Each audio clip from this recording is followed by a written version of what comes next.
Good morning बच्चों। आज हम लोग क्लास 10th मैथ सेकंड में चैप्टर 9 टॉपिक जो हमारा है ये चैप्टर नंबर 9 रहेगा, सम एप्लीकेशन ऑफ ट्रिग्नोमेट्री, अर्थात त्रिकोणमिति का व्यवहारिक अनुप्रयोग, मतलब दैनिक जीवन में हम उसे किस तरह से इस्तेमाल करते हैं वह सीखने जा रहे हैं। आज के जो क्वेश्चन है हमारे टाइप 1, टाइप 2, टाइप 3, यह जो हैं यह बेसिक क्वेश्चन है। आगे आने वाले क्वेश्चनों में हम लोग पाएंगे क्या कि यही जो टाइप 1, 2, 3 अलग अलग हम लोग पढ़ रहे हैं, इसका मिश्रित क्वेश्चन हम लोग पाएंगे कि हम लोग उसे सॉल्व कर रहे हैं। तो देखो बच्चों, हम लोग आज टाइप 1 लेकर के चल रहे हैं। तो देखिए क्वेश्चन नंबर 1 है, भूमि के एक बिंदु से जो मीनार के पाद बिंदु से 30 मीटर की दूरी पर है, मीनार के शिखर का उन्नयन कोण 30 अंश है, मीनार की ऊंचाई ज्ञात कीजिए। अर्थात इसमें एक भूमि होगी, जैसे ये है भूमि। अब होगा क्या, इसमें भूमि के एक बिंदु से, तो भूमि के किसी बिंदु से ले लिया गया, जैसे ये बिंदु हो गया, से जो मीनार के पाद बिंदु का मतलब है आधार बिंदु, आधार से 30 मीटर की दूरी पर है। तो यह बिंदु जो है किसी मीनार के आधार से 30 मीटर की दूरी पर है। तो हम लोग मीनार बना लें। तो ये हो गई बच्चों हमारी मीनार। तो यह इससे 30 मीटर की दूरी पर है, तो हम लोग इसे प्रदर्शित भी कर दें। ये हो गई बच्चों हमारी 30 मीटर की डिस्टेंस हो गई। अब क्या होगा देखते हैं, आगे क्या कह रहा है, दूरी पर है। मीनार के शिखर का उन्नयन कोण 30 अंश है। उन्नयन कोण हम लोग जानते हैं बच्चों, कल जाना था। जब नीचे स्थित व्यक्ति ऊंचाई पर स्थित किसी वस्तु को देखता है तो दृष्टि रेखा अर्थात जिस मार्ग का व्यक्ति अनुसरण कर रहा है देखते समय, और क्षैतिज रेखा अर्थात पृथ्वी तल के समांतर तल, तो ये तल है पृथ्वी तल के समांतर, के मध्य बना कोण उन्नयन कोण कहलाता है। अर्थात 30 अंश यहाँ पर होगा।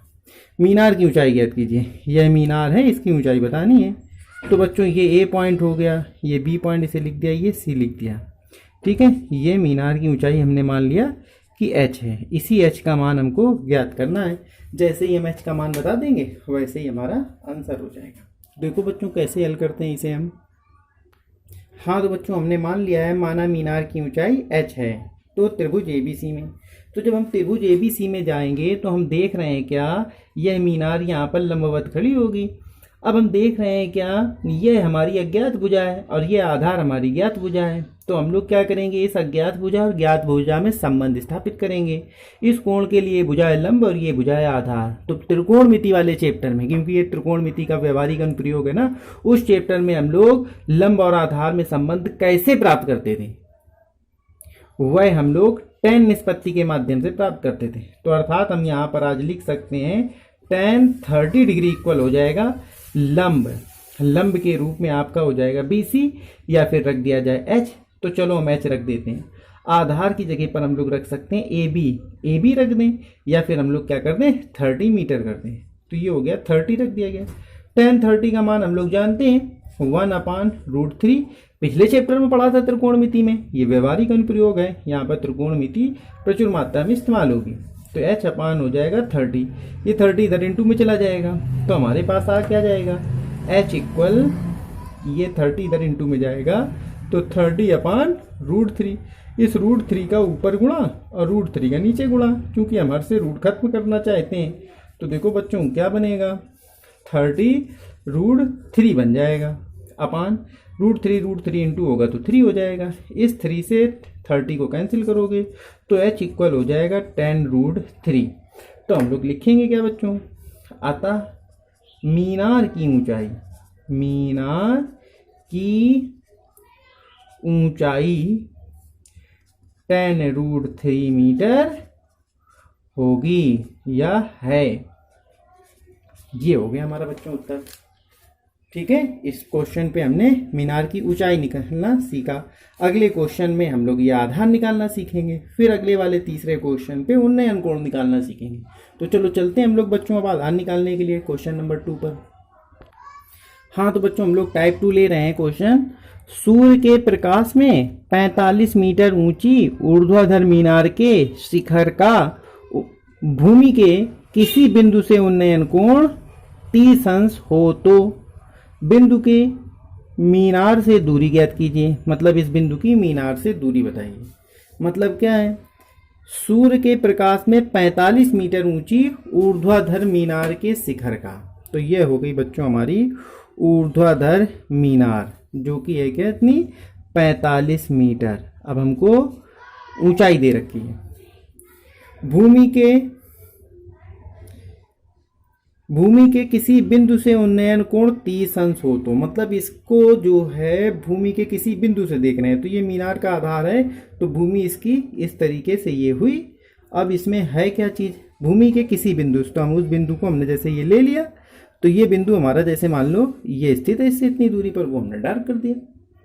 से मीनार के शिखर का उन्नयन कोण, मीनार के शिखर का उन्नयन कोण कह रहा है कितना बच्चों, 30 अंश फिर से कहा गया है, तो ये हो गया आपका 30 डिग्री हो गया। तो कह रहा है क्या, बिंदु की, मतलब इस बिंदु की मीनार के आधार से दूरी ज्ञात कीजिए। आधार से या मीनार से दूरी बताओ, ठीक है। तो देखो बच्चों, इस बिंदु ये जो ए है, इसी का मान हमको ज्ञात करना है कि यह बी से कितनी दूरी पर है, अर्थात ए बी का मान। और ये हो गया हमारा कितना, ये हमारा हो गया 45 मीटर। ये हो गया पॉइंट सी, ये हमारी वैल्यू निकालने के लिए कह रहा है। तो हमने मान लिया बच्चों कि ये हमारा क्या है, जो मीनार से बिंदु की दूरी है वो कितनी है, x है। इसी x का मान हमको ज्ञात करना है। तो चलो चलते हैं, फिर हम देखते हैं क्या होगा। हाँ तो बच्चों हम लोग देख सकते हैं, माना बिंदु ए की मीनार से दूरी, बिंदु ए जो ये है इसकी मीनार से दूरी कितनी है, x है। तो त्रिभुज एबीसी में, इस त्रिभुज में हम लोग गए, तो फिर हमने क्या देखा, इस भुजा, ये ज्ञात भुजा है, अब ये अज्ञात भुजा है, तो इन दोनों में हम संबंध स्थापित करना चाहेंगे। तो निष्पत्ति कौन सी इस्तेमाल होगी, क्योंकि इस कोण के लिए ये लंबाई, ये आधार है भुजा, तो निष्पत्ति पुनः tan ही इस्तेमाल होगी, चूंकि tan 30 डिग्री, मतलब इस कोण के लिए लंब हो गया आपका 45, ठीक है। चाहे तो BC लिख सकते हैं, अगली लाइन पर 40 डिग्री रख दें, लेकिन चूंकि इस जगह यहाँ पर है नहीं, तो हम लोग ऐसे डायरेक्ट मान रख दिया। आधार AB का मान है हमारे पास x, tan 30 का मान हम लोग जानते हैं, पिछले चैप्टर में पढ़ रखा है, 1/√3, 45/x, क्रॉस मल्टीप्लाई करा देंगे, x का इधर मल्टीपल हो जाएगा, √3 का इधर हो जाएगा, तो 45√3, तो यहाँ पर हो क्या जाएगा। अतः बिंदु ए की मीनार से दूरी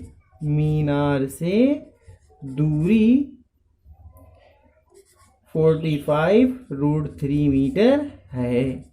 उत्तर लिखते समय कोई समस्या की बात नहीं रहती, जो वैल्यू हमने मानी होती है बस उसमें अज्ञात वैल्यू को हटा करके वहां पर ज्ञात मान रख दिया जाता है। जैसे कि लिखा हमने माना था, माना बिंदु ए की मीनार से दूरी x है, तो यहाँ हमने माना की जगह अतः बिंदु ए की मीनार से दूरी x के स्थान पर उसका मान रख दिया। अब हम लोग चलते हैं अपने अगले क्वेश्चन की ओर, जिसमें हमसे जाहिर सी बात है अब हमसे कोण निकालने के लिए कहेगा, क्योंकि हम अभी ऊंचाई निकाल चुके, अब आधार निकाल लिया, तो अब हमको इससे कोण कहेगा। हाँ तो बच्चों हम लोग अपना टाइप 3 क्वेश्चन देख सकते हैं। एक मीनार की ऊंचाई 20 मीटर है और जमीन पर इसकी छाया की लंबाई 20√3 मीटर है। सूर्य का उन्नयन कोण ज्ञात करो। मतलब एक मीनार है कोई, तो जैसे हो गई बच्चों यह मीनार हो गई, एक मीनार 20 मीटर ऊंची मीनार है, तो ये हो गया आपका 20 मीटर मीनार की, और जमीन पर इसकी छाया की लंबाई, जमीन पर इसकी छाया, तो इस तरीके से क्षैतिज स्तंभ बनेगा, ठीक है। ये कह दिया है 20√3, अर्थात ये हो गई 20√3 मीटर, ये हो गई दूरी, ठीक है। जैसे ये वाली दूरी ये हो गई, ठीक। कह रहा है सूर्य का उन्नयन कोण ज्ञात कीजिए। मतलब इस समय जो सूर्य यहाँ चमक रहा होगा इस तरीके से, वह हमसे जानना चाहता है कि इसका उन्नयन कोण क्या है। तो इसका उन्नयन कोण यहाँ से हमने मान लिया कि उन्नयन कोण थीटा है। तो यही हम आपसे कह रहे हैं, अभी सब कुछ अलग अलग पूछ रहा है, फिर ऐसे क्वेश्चन आएंगे कि मिश्रित होंगे, सब कुछ सम्मिलित होगा एक साथ। तो देखो जरा, हाँ तो हम लोग चलते हैं आगे, देखो इसे कैसे करेंगे। देखो बच्चों, हमने मान लिया जो चीज़ ज्ञात करना है, माना सूर्य का उन्नयन कोण थीटा है तो त्रिभुज एबीसी में। अब बच्चों ये कोण ज्ञात करना है, ये भुजा ज्ञात है, ये भुजा भी ज्ञात है, तो ये कोण हमको मालूम हो जाएगा। तो इसमें भी हमारा tan इस्तेमाल होगी निष्पत्ति, ज़्यादातर tan ही इस्तेमाल होती है। tan थीटा इक्वल लंब बटे आधार, लंब के स्थान पर हमारा BC और आधार के स्थान पर AB हो जाएगा। tan थीटा हमारा ऐसे ही बना रहा, BC के स्थान पर 20 आ जाएगा और आधार के स्थान पर हमारा 20√3 अर्थात AB की जगह इतना आ जाएगा। ये 20 से 20 कैंसिल हो जाएगा, तो tan थीटा इक्वल 1/√3। तो थीटा इक्वल tan में कितने अंश का मान 1/√3 होता है? तो बच्चों 30 डिग्री होता है। तो हम लोग क्या कह पाएंगे बच्चों, उत्तर कैसे लिखते हैं जरा ध्यान समझना। माना की जगह अतः सूर्य का उन्नयन कोण 30 अंश होगा, मतलब माना के स्थान पर अतः लिख देते हैं और अज्ञात वैल्यू के स्थान पर उसका मान, बस वही उत्तर हो जाता है। तो बच्चों आज की क्लास यहाँ पर समाप्त होती है। अब हम आपको निरंतर प्रैक्टिस वर्क देते रहेंगे और उसी का सॉल्यूशन बताते रहेंगे, क्योंकि हमने आपको बेसिक क्वेश्चन बता चुके हैं। तो एक्सरसाइज 9A से आज स्टार्ट करेंगे आपको प्रैक्टिस वर्क में। ठीक, आज की क्लास समाप्त होती है। धन्यवाद। गुड मॉर्निंग बच्चों, आज हम लोग क्लास 10th मैथ सेकंड में एक्सरसाइज 9A करने जा रहे हैं। इस एक्सरसाइज से संबंधित कई सारे नियम हम आपको पहले ही बता चुके हैं। तो चलो हम लोग देखते हैं एक्सरसाइज 9A हमारी क्या है। एक्सरसाइज 9A हमारी जो है वो ये है। अब आप लोग भी अपनी बुक पे निकाल सकते हैं एक्सरसाइज 9A और हम लोग उसका क्वेश्चन नंबर 1 करने जा रहे हैं। 1 से स्टार्ट कर रहे हैं। कल वाले दिन हमने आपको वैसे टाइप 1 टाइप 2 के अंतर्गत क्वेश्चन नंबर 1 बता चुके हैं, लेकिन फिर भी आप लोग क्वेश्चन नंबर 1 देख लीजिए। तो हम लोग ले करके चल रहे हैं क्वेश्चन नंबर 1।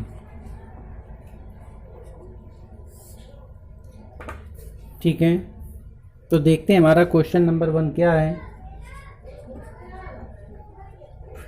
लिखा है भूमि के एक बिंदु से जो मीनार के पाद बिंदु से 30 मीटर की दूरी पर है, मीनार के शिखर का उन्नयन कोण 30 अंश है, मीनार की ऊंचाई ज्ञात कीजिए। मतलब हमको एक इसमें चित्र बनाना होगा, जैसे कल वाले दिन हमने चित्र बनाया हुआ था पटरी पेंसिल के माध्यम से। चलो देखते हैं कैसे बनेगा। हाँ तो बच्चों देख सकते हैं, ये है भूमि का एक पाद बिंदु जिससे एक मीनार की 30 मीटर की दूरी पर 30 मीटर की दूरी पर एक मीनार स्थित है, जिसके शिखर का उन्नयन कोण, मीनार का शिखर ये होगा 90 डिग्री पे ये भूमि पर खड़ी होगी, का उन्नयन कोण 30 अंश है। उन्नयन कोण ये हो गया। अब इसके बाद में क्या कह रहा है, पूछ रहा है मीनार की ऊंचाई ज्ञात कीजिए। मीनार की ऊंचाई ज्ञात कीजिए। तो ये हो गई बच्चों हमारी क्या, मीनार की ऊंचाई, यही हमको ज्ञात करना है। तो देखो हम लोग कैसे हल करेंगे। हमने मान लिया, माना मीनार की ऊंचाई h है, तो त्रिभुज ABC में, ये त्रिभुज ABC में हम लोग गए, इसमें ये अज्ञात भुजा, ये ज्ञात भुजा, इन दोनों में संबंध स्थापित करेंगे और हमको कोण भी ज्ञात है। तो यहाँ पर निष्पत्ति इस्तेमाल होगी, लंब और आधार में संबंध चाहिए इस कोण के लिए। तो tan 30 डिग्री, tan 30 अंश बराबर लंब बटे आधार, लंब हो गया आपका BC और आधार हो गया आपका AB। इसके बाद में tan 30 अंश का मान 1/√3, BC का मान है हमारा h और AB का मान है 30 हो गया। इसका इधर गुणा करा दोगे तो h बराबर हो जाएगा 30/√3। अब √3 का ऊपर गुणा, क्योंकि हमारा प्रयास रहता है हर में रूट ना रहे, तो √3 का ऊपर गुणा, √3 का नीचे गुणा, तो h इक्वल हो जाएगा 30√3 अपान, इन दोनों का मल्टीपल होगा तो 3 हो जाएगा, रूट हट जाएगा, 3 से 3 कैंसिल, 30 कैंसिल हो जाएगा, तो h इज इक्वल टू 10√3 हो जाएगा। और फिर हम लोग बच्चों लिख पाएंगे यहाँ पर, अतः मीनार की ऊंचाई, मीनार की ऊंचाई 10√3 मीटर है या होगी। ठीक है बच्चों, ये हो गया हमारा पहला क्वेश्चन। पिछले दिन हम इस क्वेश्चन को आपको बता भी चुके थे। अब हम लोग चलते हैं अपने क्वेश्चन नंबर 2 की ओर। हाँ तो बच्चों, हमारा अगला जो दूसरा क्वेश्चन है, दूसरे क्वेश्चन में क्या है, एक आंधी आने से एक पेड़ टूट जाता है। जैसे ये हमारा पेड़ ए भी है, ग्रीन ग्रीन पेड़ है पूरा, ठीक है। टूट गया, टूटा भाग इस तरह से मुड़ जाता है कि ये पेड़ का शिखर जमीन से छूने लगता है। यह टूट जाता है और ये इस तरीके से भूमि से जा करके क्या करता है, टच हो जाता है जा करके। और जब ये भूमि से टच हो जाता है तो यह करता क्या है, यह 30 अंश का कोण बनाता है। मतलब जहाँ पर ये भूमि को टच करता है पेड़, वहाँ पर 30 अंश का कोण बनता है। पेड़ के पाद बिंदु की दूरी जहाँ पेड़ का शिखर जमीन को छूता है 8 मीटर है। अर्थात ये दूरी हमारी क्या है, 8 मीटर है। हमसे पूछ क्या रहा है, पेड़ की ऊंचाई ज्ञात कीजिए। पेड़ हमारा ये पूरा पेड़ था, इसकी ऊंचाई हमें बतानी है। तो बच्चों होगा क्या, जैसे ये हमारा पेड़ है, ठीक है, फिर हुआ क्या, आंधी आई और कुछ ऊंचाई से ये जा करके टूट गया। और जब ये कुछ ऊंचाई से टूट गया तो हुआ क्या, यह भूमि पर खड़ा था इस तरह से, ये भूमि है, इस पर खड़ा है। अब ये टूट करके जब झुका तो हुआ क्या कि ये भूमि को इस तरह से टच करने लगा जा करके, और यह क्या करने लगा, ये 30 अंश का कोण बनाने लगा। तो ये जो ऊपर जब ये जो डॉटेड दर्शाया गया है, ये टूटने से पहले पेड़ की स्थिति दर्शाई गई है। जब ये टूट करके झुक गया है तो वास्तविक पेड़ इधर आ गया है। हमने सिर्फ कल्पना की हुई है कि पेड़ पहले इधर था, ठीक है ना। तो इस तरह से हमारा यह चित्र कंप्लीट हो गया। अब हम लोगों को निकालना है पेड़ की ऊंचाई। तो पेड़ की ऊंचाई बच्चों क्या होगी, पेड़ इतना पार्ट और प्लस इतना पार्ट, ये दोनों मिला करके पेड़ की ऊंचाई बनेगी। अर्थात हमको निकालना क्या होगा, ये वाली भुजा और ये वाली भुजा दोनों पता करनी होंगी, और दोनों को जोड़ देंगे तो पेड़ की कुल ऊंचाई आ जाएगी। और पेड़ की कुल ऊंचाई ही हमको बतानी है यहाँ पर। ठीक है बच्चों, अच्छा क्वेश्चन है, इंपॉर्टेंट क्वेश्चन है, ध्यान से देखिएगा। हाँ बच्चों, अब हमने इसमें क्या परिवर्तन किया हुआ है, हमने मान लिया जो पेड़ है उसकी ऊंचाई जो है वो x प्लस वाई है, x प्लस वाई। हमने एक मुश्त नहीं माना कि ये h है या x है या y है, हमने x प्लस वाई मान लिया। तथा x वह ऊंचाई है जहां से वृक्ष टूटता है, तथा y वह माप है जो कि पृथ्वी से जाकर के टच हो जाता है, टूटा हुआ भाग है।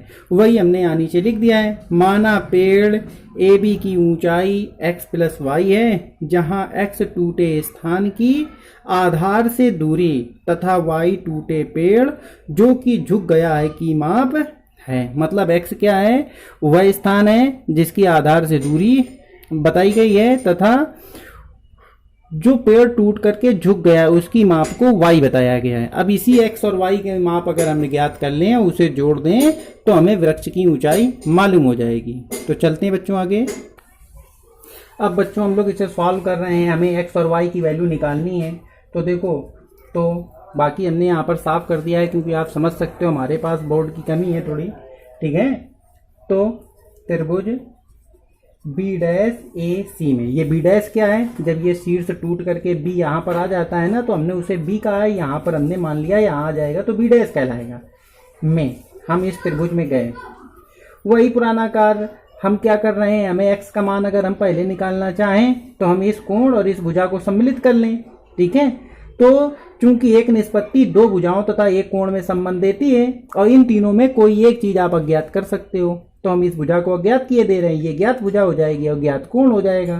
तो अर्थात हमने क्या किया, tan 30 डिग्री इक्वल हो जाएगा लंब बटे आधार, अर्थात AC upon A B dash, B dash बच्चों रख रहे हैं ए बी डैश, ये tan 30 डिग्री की वैल्यू 1/√3 इक्वल AC के स्थान पर हमारा आ जाएगा x और ए बी डैश की जगह पर आ जाएगा 8, इधर इसका मल्टीप्लाई हो जाएगा।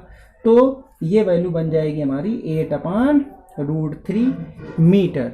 लेकिन बच्चों हमें x का मान नहीं निकालना है, हमें निकालना है टोटल x प्लस वाई की वैल्यू। तो अभी तो हमारे पास x आया है, अब हम y ज्ञात करें और x और y को फिर जोड़ दें तो हमारे पास पूरी माप आ जाएगी। हम ये उद्देश्य लेकर के चल रहे हैं। तो x आ गया है, अब हम चलते हैं y की ओर। अब बच्चों हम लोग y का मान निकालने के लिए पुनः त्रिभुज इसी में जाते हैं। तो त्रिभुज B'AC में गए। अब फिर हम लोग देखो क्या देखेंगे, हम लोग देखेंगे कि फिर से हमें क्या करना है, वही कार्य, एक कोण और दो भुजाओं में संबंध, एक निष्पत्ति दो भुजाओं में संबंध। तो हमें कोण तो मालूम है एक, और ये भुजा मालूम है, इस भुजा को और सम्मिलित कर लें। तो इस कोण के लिए ये भुजा है आधार और ये भुजा है कर्ण, क्योंकि 90 अंश के सामने वाली भुजा है ये, तो ये कर्ण है। तो आधार कर्ण में संबंध कौन देता है, तो कॉस देता है। तो बच्चों यहाँ पर हम लोग कॉस 30 डिग्री इस्तेमाल करेंगे। तो आधार बटे कर्ण अर्थात AB' अपान कर्ण के रूप में हमारा होगा B'C। कॉस 30 डिग्री की वैल्यू होती है √3/2 इक्वल AB' की जगह पर आपका आ जाएगा 8 और B'C की जगह पर आ जाएगा y। अब हम लोग करेंगे क्या, y को इधर भेज देंगे, 2 इधर मल्टीप्लाई, 3 इधर चला जाएगा। तो y इक्वल हो जाएगा 16/√3। ध्यान देना बच्चों, y इस साइड आ गया, 2 उधर चला गया, √3 इधर चला गया। या फिर हम एक लाइन और कर लें, √3y इक्वल 16। फिर हम कह सकते हैं y is equal to 16/√3 metre. यहां से हमारे पास y का मान आ गया। तो बच्चों ना तो हमें x ज्ञात करना था ना y ज्ञात करना था, हमारा उद्देश्य था x प्लस y ज्ञात करना। यही तो है पेड़ की ऊंचाई, तो इसे ज्ञात करना था। तो अब हम लोग चलते हैं आगे, क्या देखो क्या करते हैं। अब हम लोग x और y को जोड़ेंगे। तो देखो,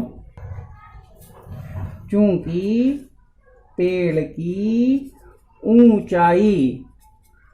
ऊंचाई इक्वल होगी x प्लस वाई, यही तो हमने पेड़ की ऊंचाई मान रखी है। x की जगह पर हमारा मान आएगा, हमने ज्ञात कर रखा है 8/√3, y की जगह पर 16/√3। चूंकि हर समान है, अंश आपस में जुड़ जाएंगे। बहुत साधारण सा कैलकुलेशन है, सभी बच्चे आसानी से कर लेंगे। तो 24/√3 हो जाएगा। लेकिन हर से हम √3 खत्म करना चाहते हैं, तो इंटू √3 का अंश में मल्टीप्लाई, √3 का हर में मल्टीप्लाई। जब अंश में मल्टीप्लाई होगा तो 24√3 और अपान हो जाएगा आपका 3। इस 3 से 24 को कैंसिल कर देंगे तो 8√3 आ जाएगा मीटर। तो बस बच्चों यही हो गई किसकी, पेड़ की ऊंचाई, क्योंकि हमें x प्लस वाई तो ज्ञात करना था। अतः पेड़ की ऊंचाई 8√3 मीटर होगी। तो बच्चों इसे हम लोग बहुत विधिवत यहाँ पर लिख लेंगे, ठीक है। तो बस बच्चों आज की क्लास यहीं समाप्त होती है। अब आगे से हम आपको प्रैक्टिस वर्क नियमित रूप से दिया करेंगे, उसी का सॉल्यूशन अगले दिन बताया करेंगे और वो एक्सरसाइज 9A से ही आपको दिया जाएगा। धन्यवाद।